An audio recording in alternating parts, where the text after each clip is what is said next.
આ 7 ટિપ્સ કરવાથી મૂઠિયા હંમેશા એકદમ પોચા અને ટેસ્ટી જ બનશે. ટીપ 1, જો દૂધી પતલી હશે તો તેમાં પાણીનો ભાગ વધારે હશે, જેના માટે આપણને લોટ વધારે ઉમેરવો પડશે અને મૂઠિયા કડક બનશે. તો દૂધી મીડિયમ સાઇઝમાં અને કૂણી લેવાની. 450 ગ્રામ દૂધીની છાલ કાઢી અને પાણીમાં રાખીએ અને લીંબુનો રસ ઉમેરીએ, જેથી તે કાળી ન પડે.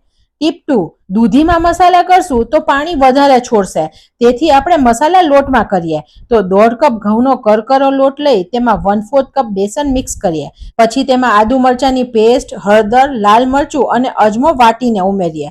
પછી તેમાં તલ, ધાણા જીરું, મીઠું, ખાંડ, ગરમ મસાલો, તેલ, બેકિંગ સોડા અને લીંબુનો રસ ઉમેરી અને બધું મિક્સ કરીએ.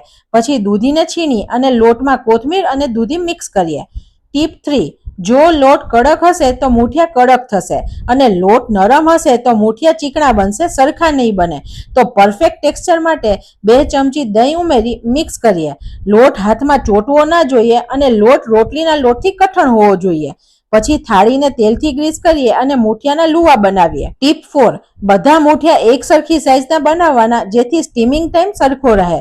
ટીપ 5, 2 મૂઠિયાની વચ્ચે ગેપ રાખવાનો, જેથી ફૂલવાની જગ્યા મળે અને પ્લેટને સ્ટીમરમાં મૂકીએ. ટીપ 6, મૂઠિયાને 15-20 મિનિટ માટે ચેડવશું. જો બહુ વધારે ચડવા દઈએ તો ડ્રાય થઈ જશે. પછી પીસ કરી અને ટેસ્ટ કરીએ. જો મૂઠિયા ચડી ગયા હોય તો તેને ઠંડા થવા દઈ અને કટ કરીએ.